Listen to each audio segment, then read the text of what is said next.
ये research playlist का part 6 है और इस वीडियो में हम रिसर्च डिजाइन क्या होता है ये डिस्कस करेंगे। वीडियो स्टार्ट करने से पहले आप वीडियो पॉज करके अबाउट मी में मेरे बारे में जान सकते हैं। सबसे पहले दो फैक्ट देख लेते हैं। पहला फैक्ट है research process is practical in nature, मतलब कि जब रिसर्च को हम प्रैक्टिकल वे में परफॉर्म करते हैं उसी को हम प्रोसेस बोलते हैं।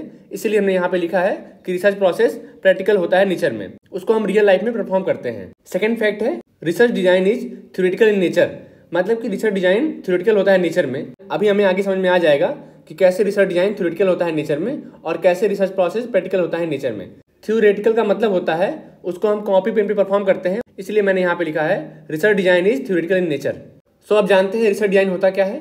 अगर सिंपल वर्ड में समझना चाहें, it is a blueprint of collection, measurement and analysis of data, मतलब कि हम डाटा का कलेक्शन कैसे करेंगे, डाटा को मेजर कैसे करेंगे, डाटा को एनालाइज कैसे करेंगे, उसके बारे में जो हम प्लान बनाते हैं, ब्लूप्रिंट बनाते हैं, उसी को बोलते हैं रिसर्च डिजाइन। जैसा कि जब हम पढ़ाई चालू करते हैं अपना किसी भी एग्जाम की तैयारी करने के लिए, तो उसके पहले हम स्ट्रेटजी बनाते हैं ना कि कहाँ से क्या पढ़ना है, कैसे पढ़ना है और कितना पढ़ना है, तो वो हमारा हो जाएगा स्टडी डिजाइन। और अगर उसको हम रिसर्च में फॉलो करते हैं तो उसको बोल देंगे रिसर्च डिजाइन, मतलब कि कहाँ से क्या करना है, कैसे करना है, कब करना है, इस चीज का पहले से ही हम एक प्लान बना लेंगे, इसी को बोलते हैं रिसर्च डिजाइन। अब देखते हैं what do we address in research design. Research design में हम क्या क्या चीजें देखते हैं। तो नंबर 1 पे हम कौन सी मेथोडोलॉजी यूज करेंगे ये देखते हैं। नंबर 2 पे हम डाटा कहाँ से गैदर करेंगे और कैसे गैदर करेंगे ये देखते हैं। नंबर 3 पे डाटा एनालाइज कैसे करना है ये देखते हैं। और नंबर 4 पे रिपोर्ट राइटिंग कैसे करनी है ये देखते हैं। ये 4 चीजें मेजरली हम रिसर्च डिजाइन में कवर करते हैं। एमसीक्यू में पूछ सकता है कि इनमें से कौन सा नहीं कवर करते हैं, तो उसको आपको याद कर लेना है कि इन चारों चीजों को हम कवर करते हैं। अब देखते हैं रिसर्च डिजाइन के कितने पार्ट्स होते हैं। तो 4 पार्ट होते हैं मेजरली रिसर्च डिजाइन के। नंबर 1 पे आता है सैंपल डिजाइन। सैंपल डिजाइन का मतलब होता है methods of selecting items to be observe. इसमें हम जिन आइटम्स को ऑब्जर्व करना है उसके लिए कौन सा मेथड लगाएंगे ये देखते हैं, इसलिए इसका नाम है सैंपल डिजाइन। किस मेथड को अप्लाई करके हमें चीजों को ऑब्जर्व करना है, मतलब सैंपल निकालना है, उसको बोलते हैं सैंपल डिजाइन। सेकंड है observational design, the condition under which observation are to be made, मतलब कि किस कंडीशन में हमारा जो ऑब्जर्वेशन है वो किया जाएगा, वो हम ऑब्जर्वेशनल डिजाइन में कवर करते हैं। मतलब कि वो लेबोरेटरी में होगा या फिर हम फील्ड में करेंगे या फिर किसी और मेथड से करेंगे, तो उसको जब हम देखेंगे कि किस कंडीशन में हम करेंगे उसको बोलते हैं ऑब्जर्वेशनल डिजाइन। थर्ड नंबर पे आता है स्टैटिकल डिजाइन, मतलब कि how many items are to be observe and analyse, मतलब कितने आइटम्स को ऑब्जर्व करना है और एनालाइज करना है, वो हमारा आ जाएगा स्टैटिकल डिजाइन में। चूंकि हम स्टैटिकल में नंबर देखते इसलिए यहाँ पे हाउ मेनी आइटम्स आ गया है, तो कितने नंबर्स का ऑब्जर्वेशन करना है ये हमारा आ जाएगा स्टैटिकल डिजाइन में। चौथे नंबर पे आता है ऑपरेशनल डिजाइन।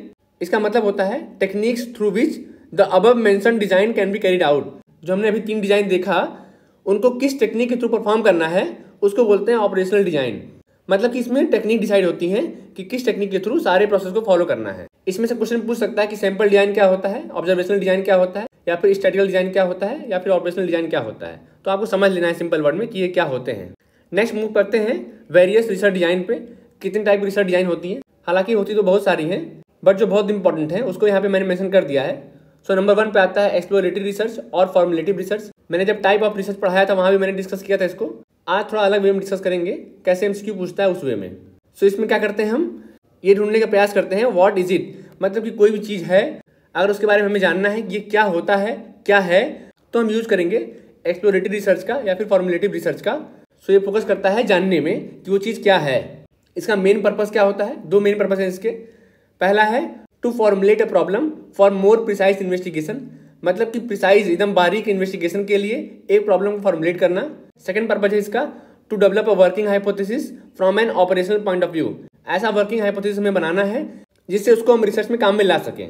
तो ये 2 मेन पर्पस होता है एक्सप्लोरेटरी रिसर्च का, इसको आपको याद कर लेना है। कुछ फैक्ट्स हैं उसको देख लेते हैं हम। इसका मेजर एम्फेसिस होता है आइडियाज की डिस्कवरी पे और इनसाइट्स लेने में। जैसा हमने भी ऊपर पढ़ा कि इसका फोकस होता है व्हाट इज इट में जानने में, मतलब क्या है ये चीज, तो यहाँ भी वही बात कर रहा है कि डिस्कवरी ऑफ आइडियाज या फिर इनसाइट्स लेने में इसका काम होता है। सो ये रिसर्च डिजाइन कैसे होती है ये जान लेते हैं।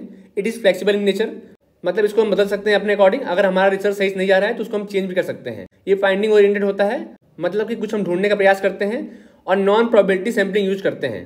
अभी जब हम आगे सैंपल पढ़ेंगे तो हमें मालूम चल जाएगा कि प्रोबेबिलिटी और नॉन प्रोबेबिलिटी सैम्पलिंग क्या होता है। अभी बस ये जान लेते हैं कि एक्सप्लोरेटरी रिसर्च में हम नॉन प्रोबेबिलिटी सैम्पलिंग यूज करते हैं। इसमें मेजरली 3 मेथड यूज होते हैं।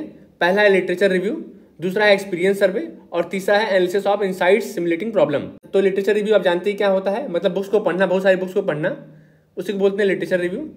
सेकंड जो मैंने बताया एक्सपीरियंस सर्वे, इसमें क्या होता है, ऐसे लोगों से इनसाइट्स लिया जाता है जो लोग उस चीज को पहले फील कर चुके होते हैं। एग्जाम्पल के लिए मैंने मान लीजिए नेट जेआरएफ क्रैक किया है, तो आप मेरे पास आएंगे और मेरे से ट्राई करेंगे जानने का, एक्सपीरियंस लेने का कि मैंने किस तरीके से उसको क्रैक किया है। वो आ जाएगा एक्सपीरियंस सर्वे में, मतलब किसी का एक्सपीरियंस हम लेते हैं अपने सर्वे में यूज करने के लिए। थर्ड है analysis of insight simulating problem. इसको हम वहाँ यूज करते हैं जहाँ पे हमारे पास बहुत कम नॉलेज होता है किसी चीज़ को जानने के लिए, तो वहाँ पे हम ऐसी प्रॉब्लम बनाते हैं जिससे हमको मैक्स टू मैक्स इनसाइट मिल पाए। इसी को बोलते हैं analysis of insights stimulating problem. So इस तरीके से हमने पूरा कवर कर लिया कि एक्सप्लोरेटरी रिसर्च क्या होता है, कहाँ कहाँ उसका यूज होता है। अगर कभी क्वेश्चन आए तो आपका गलत नहीं होना चाहिए। दो नाम होते हैं एक्सप्लोरेटरी रिसर्च के, उसको आपको याद कर लेना है। पहला है फॉर्मुलेटिव और दूसरा एक्सप्लोरेटरी खुद उसका नाम है। सेकंड हमारा रिसर्च डिजाइन है डिस्क्रिप्टिव, जिसमें हमारा पूरा फोकस होता है ये जानने में कि हाउ इज इट, कोई भी चीज अगर है वो कैसा है, ये जानने में अगर हम इंटरेस्टेड हैं तो हम डिस्क्रिप्टिव रिसर्च डिजाइन का यूज करते हैं। इसमें मैंने आगे लिखा भी है डिस्क्राइबिंग द कैरेक्टरिस्टिक्स, मतलब ये कैरेक्टरिस्टिक्स को डिस्क्राइब करता है कोई चीज कैसी है ये जानने में। पहले वाले में क्या है ये जानते हैं और डिस्क्रिप्टिव वाले में ये जानते हैं कि कोई चीज कैसा है, उसके कैरेक्टर्स को हम डिफाइन करते हैं। इसमें हमारा जो रिसर्च डिजाइन रहेगा वो रिजिड रहेगा, मतलब उसको बार बार हम चेंज नहीं कर सकते हैं। और इसमें हम स्ट्रक्चर्ड इंस्ट्रूमेंट यूज करेंगे जो कि पहले से डिसाइड रहेंगे कि कौन कौन से इंस्ट्रूमेंट हमें यूज करने हैं। और इसमें प्रोबेबिलिटी सैंपलिंग यूज करते हैं और साथ में हमें इसमें प्री प्लान डिजाइन होता है, पहले से कुछ निर्धारित होता है कि क्या क्या हमें यूज करना है। इतना ही इंपॉर्टेंट है डिस्क्रिप्टिव रिसर्च में एमसीक्यू पॉइंट ऑफ व्यू से, सो इससे ज्यादा आपको पढ़ने की जरूरत नहीं पड़ेगी। थर्ड नंबर पे आता है डायग्नोस्टिक रिसर्च। इसमें हमारा मेन फोकस होता है किसी भी प्रॉब्लम को कैसे ट्रीट करना है ये जानने में। यहाँ पे मैंने लिखा भी है हाउ टू ट्रीट इट, किसी भी प्रॉब्लम को, कोई भी समस्या है उसको कैसे ट्रीट करना है ये जानने में हमारा पूरा फोकस होता है। डायग्नोस्टिक आप जानते भी होंगे, अक्सर हम मेडिकल टर्म में इसको यूज करते हैं, जिसमें हम ट्राई करते हैं किसी भी बीमारी को क्योर करने का। इसमें हम डिटरमाइन करते हैं फ्रीक्वेंसी को कि किस फ्रीक्वेंसी से कोई चीज हो रही है, कितनी बार हो रही है, या फिर वो किसी और चीज से कैसे जुड़ी हुई है। क्योंकि हमें किसी प्रॉब्लम को ट्रीट करना है इसलिए हमें ये जानना जरूरी है कि वो कितनी बार हो रहा है और वो किसी और चीज से कैसे जुड़ा हुआ है। क्वेश्चन ऐसे पूछता है in which research design we determine the frequency. So अगर ऐसा क्वेश्चन पूछे तो आपको डायग्नोस्टिक रिसर्च लगा देना है। इसमें भी हमारा रिसर्च डिजाइन रिजिड होता है और स्ट्रक्चर्ड इंस्ट्रूमेंट इसमें भी यूज होते हैं, मतलब कि इसमें भी फ्लेक्सिबिलिटी नहीं होती है। नेक्स्ट हमारा रिसर्च डिजाइन है एक्सपेरिमेंटल रिसर्च और हाइपोथेसिस टेस्टिंग रिसर्च। सो इसमें हमारा मेन फोकस होता है व्हाई इज इट। पहले वाले में था व्हाट इज इट, मतलब वो चीज क्या है। सेकंड वाले में हमने पढ़ा कि हाउ इज इट, वो कैसे हो रहा है। थर्ड वाले में हमने पढ़ा कैसे उसको ट्रीट करना है। और चौथे वाले में हम पढ़ते हैं कि क्यों हो रहा है। ये काफी इंपॉर्टेंट टर्म्स हैं, काफी की टर्म्स हैं, इसको आपको याद कर लेना है कि किस वाले में क्या क्या फोकस करते हैं। इसमें क्या होता है मैनिपुलेशन ऑफ इंडिपेंडेंट वेरिएबल। हम पहले वेरिएबल्स में पढ़ चुके हैं कि इंडिपेंडेंट वेरिएबल डिपेंडेंट वेरिएबल क्या होता है। अगर आपने नहीं पढ़ा है जाके आप उसको देख लीजिए। तो इसमें हम इंडिपेंडेंट वेरिएबल को मैनिपुलेट कर सकते हैं। मैंने अच्छे से एग्जांपल लेकर समझाया था कि कैसे इंडिपेंडेंट वेरिएबल को मैनिपुलेट करते हैं, तो उसका इफेक्ट डिपेंडेंट वेरिएबल पे आता है। उस वीडियो को आपको देख लेना है तो आपको अच्छे समझ में आ जाएगा कैसे मैनिपुलेशन होता है इंडिपेंडेंट वेरिएबल का। ये बहुत इंपॉर्टेंट लाइन है। Researcher test the hypothesis of causal relation between variables. दो वेरिएबल के बीच में कॉजल रिलेशन, मतलब कि कारण और परिणाम वाला जब संबंध देखते हैं तो वो एक्सपेरिमेंटल रिसर्च में आता है। ये की टर्म है इसका। जब भी कॉजल रिलेशनशिप का बात होता है तो वो एक्सपेरिमेंटल रिसर्च में आएगा, तो इसको आपको याद कर लेना है। और ये डिडक्टिव होता है नेचर में। अभी हम नीचे पढ़ेंगे कि डिडक्टिव और इंडक्टिव क्या होता है, तो और क्लियर हो जाएगा आपका। एक बार एमसीक्यू में पूछ लिया था कि स्टेप्स क्या होते हैं एक्सपेरिमेंटल रिसर्च के, तो उसको मैंने यहाँ पे मेंशन कर लिया है। सबसे पहले हम डिजाइन तैयार करते हैं, फिर हम सेटिंग तैयार करते हैं, फिर वेरिएबल को हम ऑपरेशन में लाते हैं, फिर हम एक्सपेरिमेंट का एडमिनिस्ट्रेशन करते हैं और लास्ट में एनालिसिस करते हैं। तो ये 5 स्टेप है, आपको याद कर लेना है कि कौन कौन सी स्टेप हम फॉलो करते हैं एक्सपेरिमेंटल रिसर्च में। फिर आर ए फिशर द्वारा कुछ बेसिक प्रिंसिपल्स दिए गए थे एक्सपेरिमेंटल रिसर्च डिजाइन के, तो उसको यहाँ पे हम देख लेते हैं। पहला प्रिंसिपल है प्रिंसिपल ऑफ रेप्लिकेशन। इसमें हम क्या करते हैं, the experiment should be repeated more than once, statistical accuracy of experiment will increase. अगर हम किसी भी एक्सपेरिमेंट को एक से अधिक बार करते हैं उसी जगह पे सेम चीज के साथ में, तो हमारा रिलायबिलिटी बढ़ता है, स्टैटिस्टिकल एक्यूरेसी बढ़ता है, मतलब हमें डाटा अच्छा मिलेगा, हमारे डाटा में कमियां कम रहेंगी। इसी को बोलते हैं प्रिंसिपल ऑफ रेप्लिकेशन। मतलब कि किसी भी एक्सपेरिमेंट को बार बार परफॉर्म करना और ये देखना कि डाटा में कहीं अंतर तो नहीं आ रहा है। अगर डाटा में अंतर आ रहा है तो कुछ हम और करेंगे, अगर डाटा सेम आ रहा है इसका मतलब डाटा सही है। एग्जाम्पल के लिए जब हम वेट मशीन पे चढ़ते हैं तो कहा यह जाता है कम से कम हमको 3 बार वेट मशीन पे अपना वेट करना चाहिए, एक के बाद एक। अगर तीनों बार लगभग सेम वेट आ रहा है तो इसका मतलब है कि आपका डाटा सही है, आपका वेट सही है। तो उसी एग्जाम्पल से हम समझ सकते हैं प्रिंसिपल ऑफ रेप्लिकेशन को। नेक्स्ट है प्रिंसिपल ऑफ रैंडमाइजेशन। ये क्या करता है, provides protection against extraneous factor by randomisation. इसमें हम रैंडमाइजेशन का यूज करते हैं, रैंडम चीजों को लेते हैं, रैंडम तरीके से काम करते हैं, रैंडम सैम्पलिंग यूज करते हैं, जिससे हमारे एक्सट्रानियस जो फैक्टर होते हैं उनको हम कम कर सकते हैं, उनको हम रिड्यूस कर सकते हैं, जिससे हमें जो हमारे रिसर्च में एक्सपेरिमेंटल एरर होते हैं, मतलब एक्सपेरिमेंट के टाइम जो एरर होते हैं उसको कम करने में आसानी होगा। तो इसमें हम चीजों को रैंडमली सिलेक्ट करते हैं, इसी को बोलते हैं principle of randomisation. Next principle है प्रिंसिपल ऑफ लोकल कंट्रोल। इसमें हम फील्ड्स को छोटे छोटे होमोजीनियस मतलब कि समांगी भाग में बांट देते हैं, जो कि कैरेक्टर में समान हो उनको हम एक एक पार्ट में बांट देते हैं, फिर उनको हम ब्लॉक में बांटते हैं और फिर उसके बाद उनको हम ट्रीट करते हैं। मतलब कि चीजों को हम होमोजीनियस उसमें बांटते हैं, समान कैरेक्टर वाली चीजों को एक साथ रख देते हैं और दूसरे समान कैरेक्टर वाली चीजों को एक साथ रख देते हैं, जिससे हमें रिसर्च करने में आसानी होगा और हमारा डाटा भी गलत नहीं आएगा। तो ये 3 बेसिक प्रिंसिपल थे रिसर्च के, इसको आपको याद कर लेना है। नॉर्मली लोग बताते नहीं है इनके बारे में, बट मुझे बुक में मिला तो मैंने मेंशन कर दिया। अब जैसा कि मैंने बोला था कि मैं आपको डिफरेंस बताऊंगा क्वासी एक्सपेरिमेंटल में और ट्रू एक्सपेरिमेंट डिजाइन में, तो यहाँ पे मैंने डिफरेंस मेंशन कर दिया है। 2 मेजर डिफरेंस इसमें होते हैं ट्रू एक्सपेरिमेंट डिजाइन में। सो इसमें हम क्या करते हैं, पार्टिसिपेंट्स रैंडमली असाइंड, मतलब जो भी हमारे पार्टिसिपेंट रहेंगे उनको हम रैंडमली चुनते हैं, मतलब कि ये फिक्स नहीं रहेगा कि किसको चुनना है। बट जो क्वासी एक्सपेरिमेंट है उसमें ही हमारा पहले फिक्स रहेगा कि हम किसको चुनेंगे। तो बस ये मेजर डिफरेंस है क्वासी एक्सपेरिमेंट में और ट्रू एक्सपेरिमेंट में। ट्रू एक्सपेरिमेंट में हमारे जो पार्टिसिपेंट रहेंगे वो रैंडमली असाइंड रहेंगे और जो क्वासी एक्सपेरिमेंट है उसमें पार्टिसिपेंट रैंडमली असाइंड नहीं रहेंगे। एक और डिफरेंस है बड़ा कि ट्रू एक्सपेरिमेंट में हमारे पास कंट्रोल होता है पूरे प्रोसीजर का, क्योंकि जैसा हमने अभी ऊपर पढ़ा कि हम इंडिपेंडेंट वेरिएबल को मैनिपुलेट कर सकते हैं इसमें, तो इसीलिए हमारे पास कंट्रोल होता है स्टडी प्रोसीजर में। बट जो क्वासी एक्सपेरिमेंट होता है उसमें हमारे पास पूरा कंट्रोल नहीं होता है, क्योंकि बहुत मुश्किल होता है हमारे लिए इंडिपेंडेंट वेरिएबल को मैनिपुलेट करना। तो ये मेजर 2 डिफरेंस थे, इसके ऊपर नहीं क्वेश्चन पूछता है इन दोनों में डिफरेंस के लेके, तो इसलिए मैंने यहाँ पे बता दिया सिंपल वर्ड्स में। अब इंडक्टिव या डिडक्टिव से काफी क्वेश्चन आते हैं। जब मैंने अपनी पिछली वीडियो में पढ़ाया था क्वालिटेटिव और क्वांटिटेटिव, वहां पे हल्का सा मैंने मेंशन किया था कि इंडक्टिव क्या होता है, डिडक्टिव क्या होता है। बट आज हम देख लेते हैं अच्छे से कि क्या होता है इजी लैंग्वेज में, जिससे आपका क्वेश्चन गलत ना हो। देखिए चीजें सिंपल होती हैं, बट हमारा कभी कभी आदत होता है कि हम चीजों को कॉम्प्लेक्स बनाएं। ये भी काफी सिंपल चीज है और पता नहीं क्यों लोग इसको इतना हाई बना के रखे रहते हैं। काफी सिंपल क्वेश्चन पूछे जाते हैं और काफी सिंपल है भी। अभी हम लोग यहाँ पे 2 डिफरेंस डिस्कस कर लेते हैं, कुछ एग्जाम्पल भी दे दूंगा जिससे आपको समझ में आ जाएगा कि इंडक्टिव क्या होता है, डिडक्टिव क्या होता है। उससे ज्यादा आपको जरूरत नहीं पड़ेगी जानने की। सो इंडक्टिव रिसर्च में ये होता है बॉटम अप्रोच, मतलब इसमें हम नीचे से ऊपर जाते हैं। बॉटम मतलब नीचे, अप मतलब ऊपर। नीचे से ऊपर हम कैसे जाएंगे रिसर्च में, देखते हैं एक बार एग्जाम्पल लेके। मान लीजिए मैंने किसी लड़के या लड़की एक्स को देखा जो कि अभी जिंदा है, बट मैंने देखा 2 घंटे बाद वो मर गया। फिर मैंने देखा वाई को, वो भी जिंदा था बट 3 घंटे बाद वो भी मर गया। फिर मैंने देखा जेड को, वो भी जिंदा था बट 3 घंटे बाद 4 घंटे बाद वो भी मर गया।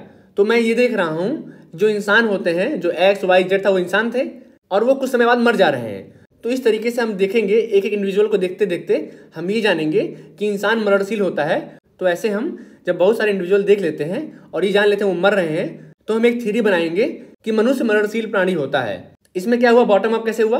बॉटम मतलब हम पहले केवल एक छोटे इंडिविजुअल को देखते हैं, फिर दूसरा देखते हैं, फिर तीसरा देखते हैं, मतलब कि छोटे से स्टार्ट करते हैं बड़ी थ्योरी को बनाने के लिए। जैसा हमने अभी एग्जांपल में देख लिया कि एक इंसान को देखा, फिर 2 इंसान को देखा, फिर 3 इंसान को देखा, फिर हमने एक स्टेटमेंट दिया कि मनुष्य मरणशील प्राणी होता है।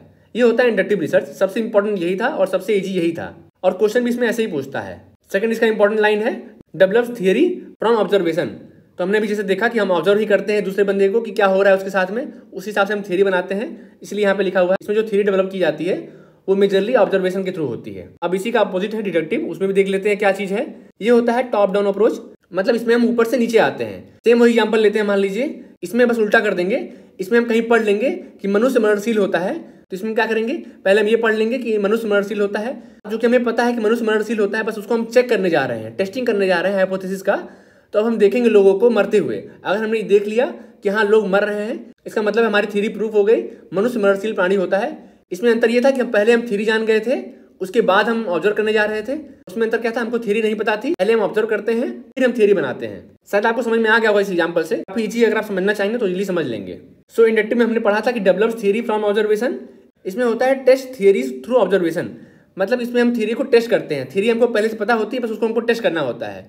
इंडक्टिव में ऐसा नहीं होता। इंडक्टिव में हमें थ्योरी पता नहीं होती है, हम बनाने जाते हैं थ्योरी को। और इसमें क्या होता है, इसमें हम टेस्ट करने जाते हैं थ्योरी को, सही है कि गलत है। जो इन दोनों में 5वें नंबर का पॉइंट है कि क्वालिटेटिव होता है या फिर क्वांटिटेटिव होता है, इसको मैंने अलग वीडियो में बता दी, उसको जाके आपको देख लेना है कि क्वालिटेटिव क्या होता है, क्वांटिटेटिव क्या होता है।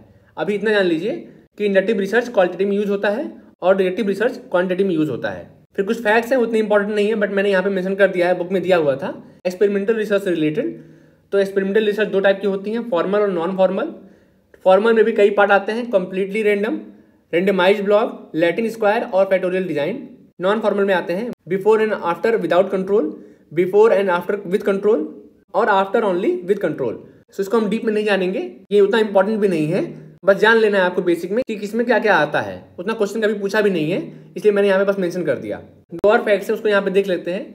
एक टर्म है फैक्टर एनालिसिस, तो ये क्या होता है ये देख लेते हैं। To know the difference between many variables, अगर बहुत सारे वेरिएबल्स के बीच में हम डिफरेंस जानना चाहते हैं या फिर जानने का ट्राई करते हैं, उसी को बोलते हैं फैक्टर एनालिसिस। तो ये टर्म आपको याद कर लेना है, एमसीक्यू में पूछ सकता है। एक और फैक्ट है, साइंटिफिक मेथड इंडक्टिव रिसर्च में यूज होता है। जैसा हमने अभी पढ़ा इंडक्टिव क्या होता है, तो अक्सर हम देखते होंगे जो हमारे साइंटिस्ट होते हैं वो डिस्कवरी करने का ट्राई करते हैं, कुछ खोजने का ट्राई करते हैं, तो बॉटम से अप जाते हैं। इसीलिए साइंटिफिक मेथड इंडक्टिव होता है नेचर में। पहले ऑब्जर्वेशन करते हैं, उसके बाद हम थ्योरी बनाते हैं। इस तरीके से हमने पूरा रिसर्च डिजाइन क्या होता है पढ़ लिया। जितने इंपॉर्टेंट टर्म्स होते हैं वो सारा हमने डिस्कस कर लिया। इसके बाद आपको मेरे टेलीग्राम चैनल पे जाना है और वहां से एमसीक्यू सॉल्व कर लेने हैं इस टॉपिक से रिलेटेड। अगर कोई क्वेरी होगा तो आप उसको वहां भी पूछ सकते हैं या फिर नीचे कमेंट बॉक्स में पूछ सकते हैं।